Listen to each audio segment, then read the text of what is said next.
Praise Lord. Counselling സീരീസിൻ്റെ 6th എപ്പിസോഡിലേക്ക് എല്ലാവർക്കും സ്വാഗതം. ഇന്നത്തെ നമ്മുടെ വിഷയം റിജക്ഷൻ എന്നുള്ളതാണ്. ജീവിതത്തിൽ എപ്പോഴെങ്കിലും റിജക്റ്റ് ചെയ്യപ്പെട്ടവരാണോ നിങ്ങൾ? ത്യജിക്കപ്പെട്ടവരാണോ? അതൊരു പക്ഷേ നിങ്ങളെ ഒരു മേഖലയിൽ ഒഴിവാക്കിയതായിരിക്കും, ഇഗ്നോർ ചെയ്തതായിരിക്കും, അല്ലെങ്കിൽ മാറ്റി നിർത്തിയത്, അതായത് നിങ്ങളുടെ സ്ഥാനത്ത് മറ്റൊരു വ്യക്തിയെ റീപ്ലേസ് ചെയ്തതായിരിക്കും, അല്ലെങ്കിൽ നിങ്ങളെ മറന്നതായിരിക്കും. ആ ഒരു വേദന ഇന്നും നിങ്ങളുടെ ഉള്ളിൽ നിങ്ങൾ കൊണ്ട് നടക്കുന്നവരാണ്. റിജക്ഷൻ എന്ന് വെച്ചാൽ ഒരു സിമ്പിൾ നോ അല്ല, നിസ്സാരമായിട്ട് നിൽക്കുന്ന ഒരു അനുഭവമല്ല, മറിച്ച് അതൊരു ആഴമേറിയ വേദന ഉളവാക്കുന്ന അനുഭവം തന്നെയാണ്. പലപ്പോഴും ഈ റിജക്ഷൻ കടന്നു വരുമ്പോൾ നമ്മൾ ചിന്തിക്കുന്ന ചില കാര്യങ്ങളുണ്ട്. എന്താണ് എൻ്റെ ജീവിതത്തിലെ കുറവ്? Why not me? എന്തുകൊണ്ടായിരിക്കും എന്നെ തിരഞ്ഞെടുക്കാൻ അല്ലെങ്കിൽ എന്നെ മാറ്റി നിർത്തിയത്? എൻ്റെ ജീവിതത്തിലെ ബലഹീനത എന്താണെന്നൊക്കെ നമ്മൾ പലപ്പോഴും ചിന്തിക്കാറുണ്ട്. പീപ്പിൾ ലീവ്, ആളുകൾ നമ്മളെ വിട്ടിട്ട് പോകും. പ്രോമിസസ് ബ്രേക്ക്, അവർ നമുക്ക് നൽകുന്ന വാഗ്ദാനങ്ങളൊക്കെ തകർന്നു പോകും. ആശ്രയങ്ങൾ പതുക്കെ അപ്രത്യക്ഷമാകുന്ന അനുഭവങ്ങൾ, ട്രസ്റ്റ് ഗെറ്റ്സ് ഡിസപ്പിയർ. പക്ഷേ കർത്താവ് ഒരിക്കലും നമ്മെ കൈവിടത്തില്ല. നമ്മെ ഈ ഭൂമിയിൽ ആരൊക്കെ റിജക്റ്റ് ചെയ്താലും നമ്മെ ആക്സെപ്റ്റ് ചെയ്യുന്ന, നമ്മെ ചേർത്ത് നിർത്തുന്ന, നമ്മെ സ്വീകരിക്കുന്ന ഒരു സ്വർഗീയ പിതാവ് നമുക്കുണ്ട്. ദൈവത്തിൻ്റെ വചനത്തിൽ നമുക്ക് കാണുവാൻ കഴിയുന്നത് യേശു കർത്താവ് ത്യജിക്കപ്പെട്ട അനുഭവത്തിലൂടെ കടന്നുപോയി. യെശയ്യാപ്രവാചകന്റെ പുസ്തകം 53-ാം അധ്യായം 3-ാമത്തെ വാക്യത്തിൽ അവൻ നിന്ദിക്കപ്പെട്ടും ത്യജിക്കപ്പെട്ടവനുമായി തീർന്നു.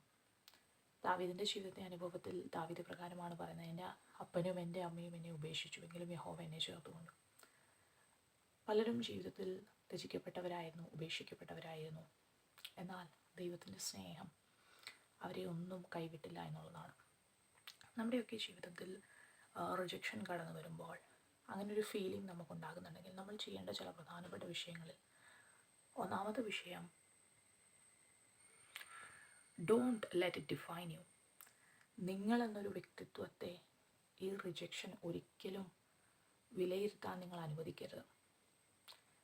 എന്നെക്കൊണ്ട് അത് സാധ്യമല്ല, അല്ലെങ്കിൽ അതിനുള്ള യോഗ്യത എൻ്റെ ജീവിതത്തിൽ ഇല്ല എന്നുള്ള ആ ഒരു വിലയിരുത്തലിനെ നിങ്ങൾ ഒരിക്കലും അനുവദിക്കരുത്.